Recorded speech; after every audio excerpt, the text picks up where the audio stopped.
The origins of Abba. Abba, one of the most successful and influential pop groups in music history, originated in Stockholm, Sweden, in 1972. The band consisted of two couples, Agnetha Faltskog and Bjorn Ulvaeus, and Annie Frida Lyngstad and Benny Andersson. Before they formed Abba, each member had established themselves in the Swedish music scene.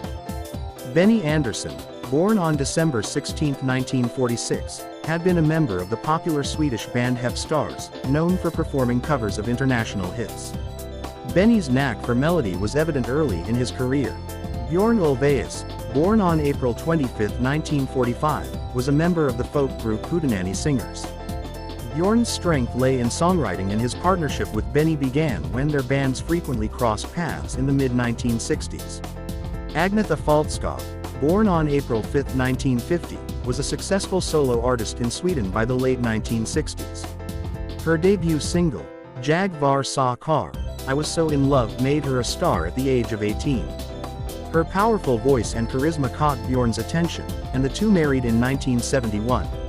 Annie Frida Lyngstad, born on November 15, 1945, was a jazz singer with a strong stage presence. She had won a talent contest in 1967, which led to her first record deal.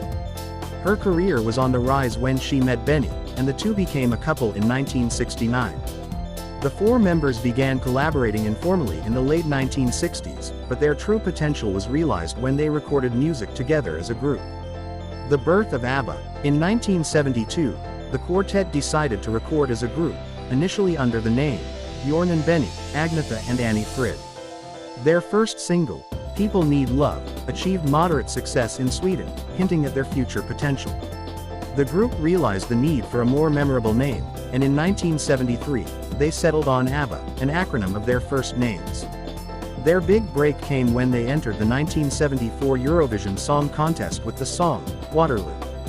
The track, a bold and catchy pop anthem, stood out from the ballads typically performed in Eurovision. Abba won the contest, marking Sweden's first ever Eurovision victory.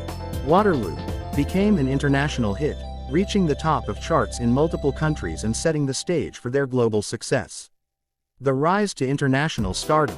Following their Eurovision win, Abba struggled to replicate their success initially. However, in 1975, they released their self-titled album, which included the hits, Mamma Mia, and SOS. These songs demonstrated the group's ability to blend infectious melodies with heartfelt lyrics, and they gained popularity worldwide. By the time they released their 1976 album, Arrival, Abba had become a global phenomenon. The album featured iconic hits like Dancing Queen, Knowing Me, Knowing You, and Money, Money, Money. Dancing Queen became their most successful single, reaching #1 in multiple countries, including the United States. Their elaborate costumes, polished performances, and distinct sound, characterized by lush harmonies and innovative production, set them apart in the music world. The peak of their career. Between 1976 and 1981, Abba released a series of hit albums and singles that cemented their status as pop legends. Their 1977 album, Abba, the album, included hits like Take a Chance on Me and The Name of the Game. The group also embarked on a successful world tour, performing in Europe, Australia, and North America. In 1979, they released the album, Voulez-Vous, which showed their versatility by incorporating disco influences. Hits like Chiquitita and Does Your Mother Know kept them at the forefront of the music scene. Abba also performed at a UNICEF concert that year, donating all proceeds from Chiquitita to the organization.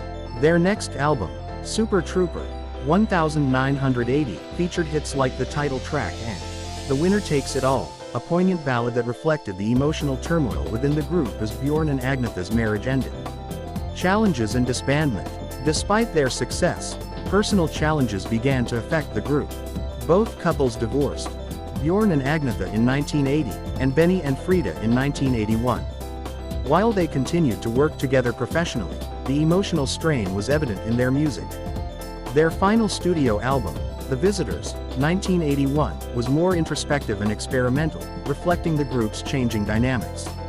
Abba officially disbanded in 1982, although they never formally announced it.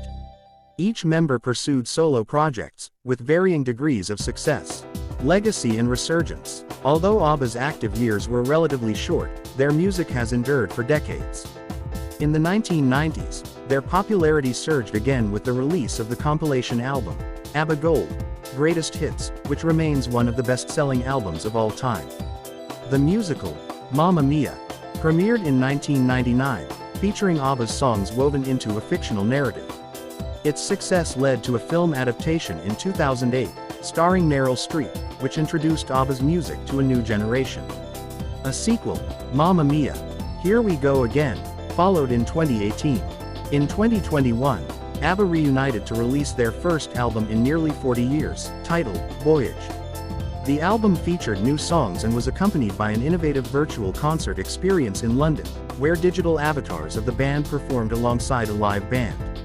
Abba's influence. Abba's impact on music is undeniable. They are credited with popularizing Swedish music globally and inspiring countless artists. Their innovative production techniques, harmonies, and timeless melodies have made them a reference point for pop music.